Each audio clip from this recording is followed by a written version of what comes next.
And we are live on this October 22nd, 2019 edition with me, your host, Paul Joseph Watson, filling in for Alex Jones for the first 2 hours. In the second hour, we're going to talk to Laura Loomer, who has made the comeback of all comebacks, basically.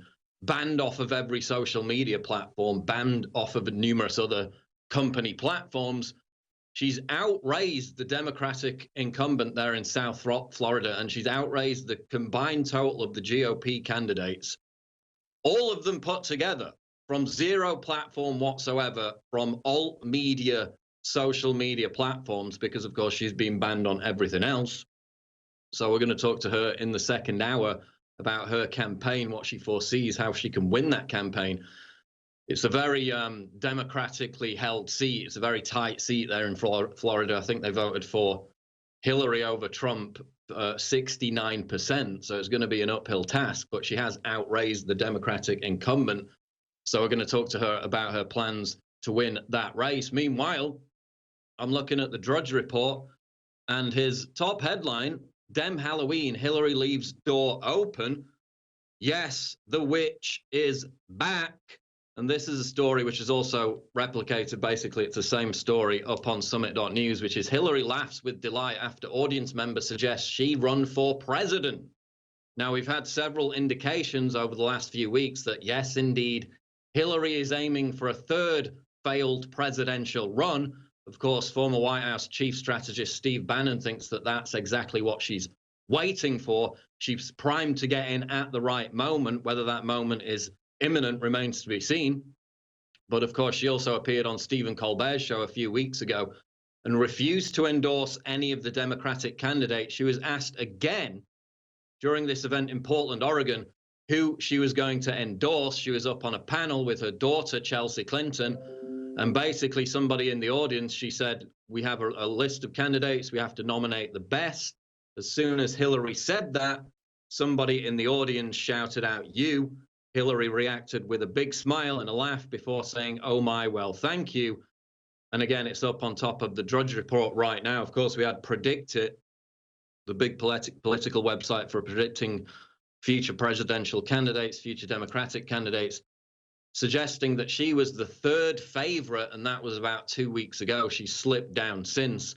But again, more indications that Hillary Clinton might be preparing to run. Of course, the meme makers are licking their chops at the prospect of that. It's going to be very exciting indeed if she does, in fact, take on a third failed presidential candidacy. But it ties in with this headline, which was also linked up on the Drudge Report earlier. Anxious Democratic establishment asks, is there anybody else? The candidates, the paucity of candidates, the paucity of quality candidates is so self-evident that this article asks, when half a dozen Democratic donors gathered at the Whitby Hotel in Manhattan last week, the dinner began with a discussion of which presidential candidates the contributors liked. But as conversations among influential Democrats often go these days, the meeting quickly evolved into a discussion of who was not in the race, but who could be lured in. So they're not satisfied with whoever they've got up there at the moment. Meanwhile, Hillary Clinton continues to bash Tulsi Gabbard. And in fact, she canceled a planned appearance at a speaking event where Tulsi Gabbard would be attending. So we're going to get into that because Trump himself, of course, yesterday came out and branded Hillary's Russia asset conspiracy theory, which she leveled at Tulsi Gabbard, quote, sick. We're going to get into that. We're going to get into the New York Times saying from before that the deep state didn't exist and that anyone who talked about a deep state was a racist right-wing conspiracy theorist. Now they say it's here, it's real, and it's here to rescue the republic from President Trump. So before you were a dangerous conspiracy theorist for even mentioning the term deep state, now the New York Times says it's real and it's good. Just like they said back in the day that global government didn't exist, then it became so obvious that that was the agenda, they had to admit it was real, but that it was a benign, positive force. We'll be back in the next segment. Breaking news at Infowars.com. Don't go away. So the effort to topple a democratically elected president, which has been an effort that's been ongoing for 3 years plus now, continues apace. The impeachment bandwagon rolls on. Of course, the Democrats have just 47 seats in the Senate. They need 67 votes to convict Trump. But according to a strategist, a GOP strategist called Mike Murphy, he says there may be 30 Senate Republicans who would vote to convict Trump if the vote was held in secret. How many of those can be turned around to do so publicly? And at the same time, we have Hillary Clinton once again making every indication that she's going to make her venture into the Democratic field at this relatively late stage, given that most, or at least numerous debates have already happened. It's up on the Drudge Report as a top headline. It's also at Summit.news. Hillary laughs with delight after audience members suggest she run for president. She was doing a forum event with her daughter and said, "We have to nominate," cough. Of course, she's coughing already. Get ready for that again. "The best." And then somebody in the audience shouted out, "You," as Hillary was about to say the word candidate.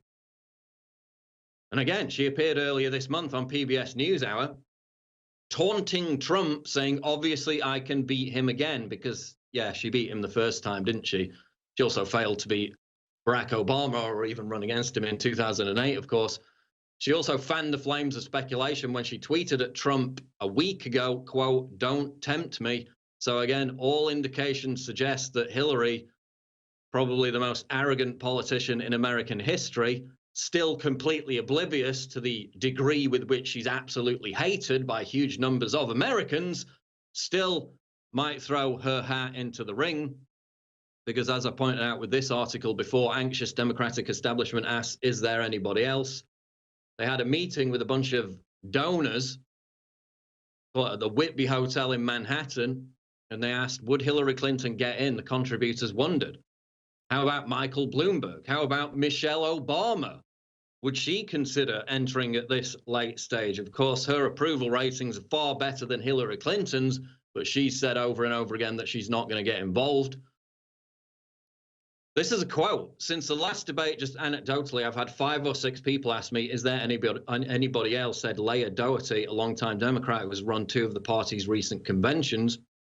So they're not satisfied with anyone who's running, and Hillary Clinton could be about to step into that vacuum. But she's still getting a lot of bad press, a lot of heat for her treatment of Tulsi Gabbard, who, of course, is probably the only authentic politician within that entire Democratic field. We had this article up yesterday on Summit.news. Hillary Clinton cancels appearance at event where Tulsi Gabbard is speaking. This is a 2019 Fortune Most Powerful Women Summit. She claimed she had, quote, a scheduling conflict that would prevent her from attending this forum. But of course, this was announced after it was revealed that Tulsi Gabbard would be attending. A source close to Clinton told Slate that Hillary dropped out because Kirstjen Nielsen, the former Secretary of Homeland Security, is also scheduled to speak at the event. However, some speculate the real reason Hillary got cold feet is because Tulsi Gabbard will be attending. Of course, she claimed that Russia was grooming Tulsi Gabbard to be a spoiler to help President Trump with absolutely no evidence whatsoever. Everybody I don't like is a Russian asset. We've had that narrative for 3.5 years, no matter how many times it gets debunked and discredited. That is their go-to excuse for everything under the sun.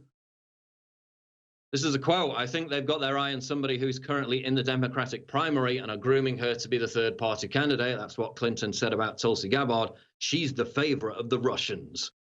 Gabbard hit back, and we played that video, that viral video of her hitting back at Hillary Clinton, saying that Clinton represented the queen of warmongers, the embodiment of corruption, the personification of the rot that has sickened the Democratic Party for so long. And if you look at her social media metrics over the past 5 days or so since that confrontation with Clinton, Tulsi Gabbard is going through the roof. Tends to be the fact that if you go up against Clinton, who is universally hated by a lot of people, it makes you look quite good. So Tulsi Gabbard is definitely playing off of that. And in fact, Donald Trump himself spoke out in defense of Tulsi Gabbard during his cabinet meeting yesterday, and we have that clip right now. Trump brands Hillary and Russia conspiracy theorists as sick. Let's go ahead and play President Trump. Hillary Clinton, if you've heard of her, she's the one that's accusing everybody of being a Russian agent anybody that is opposed to her is a Russian agent. So that's a scam that was pretty much put down. Tulsi, I don't know Tulsi, but she's not a Russian agent. I don't know Jill Stein. I know she likes environment. I don't think she likes Russians. If she does like them, I know she's not an asset. She called her an asset of Russia. These people are sick. There's something wrong with them. But I think that Tulsi Gabbard probably got helped quite a bit by this stir. I think we were helped because it shows for 2.5 years we end up winning. I had to go through 2.5 years. If she would have done this earlier, people would have realized what a scam it is. Everybody's a Russian or a Russian agent or a Russian asset. So there you have it. Of course, Trump mentioned Jill Stein there, and that is the fear. If Tulsi Gabbard runs as a third-party candidate, she could take away, 4, 5, 6% of the vote from the Democratic candidate. And she may indeed run as a third-party candidate, given that she's the only authentic candidate in the field of Democrats thus far. Maybe you can make the argument for Andrew Yang, but that is a potential spoiler. Does it mean that Russia is behind it? No, that's completely ridiculous, the same way they said it about Jill Stein. No evidence to back it up whatsoever. Talking about no evidence, the New York Times, for basically the past 3.5 years, has said there's no evidence that a deep state even exists. Well, now they say it does exist, but it's a good thing. Headline on Infowars.com, New York Times shifts from the deep state doesn't exist to it's real, and it's here to rescue the republic from Trump. Yes, you can trust them. You can trust them now, even though we said they didn't exist for 3.5 years. The New York Times has gone from insisting the deep state doesn't exist to admitting it's real, but insisting it's totally awesome and here to rescue the republic from Donald Blumpf. The deep state is alive and well, composed of patriotic public servants. This is a New York Times opinion, and that's how they pass it off. Often they put opinion pieces as actual news, so the line between those two has been completely blurred anyway. But this is a tweet put out by an official New York Times account. Their aim is not to bring down President Trump. Oh, no, that's not what they've been doing relentlessly for the past 3.5 years at every possible turn. But it's out of personal or political animus, but to rescue the republic from his excesses. Michelle Collette writes in the New York Times, they are not the resistance, they are not a cabal, they are public servants. Let us now praise these not silent heroes. And that goes on and on. You can go and read the New York Times article. Chris Menahan comments, unelected intelligence agents like the phony CIA whistleblower are here to rescue us through an administrative coup to ensure President Trump cannot follow through on the campaign promises he was democratically elected on, such as pulling out of the Middle East or making peace with Russia. So now the deep state exists. It's good. It's going to tear down Trump. Externalization of the method, if you please. Meanwhile, Racist Watch website outs Trump donors goes offline. This is out Zero Hedge. Apparently, it's not enough for the left just to spit on supporters of President Donald Trump. Of course, we played that video last week.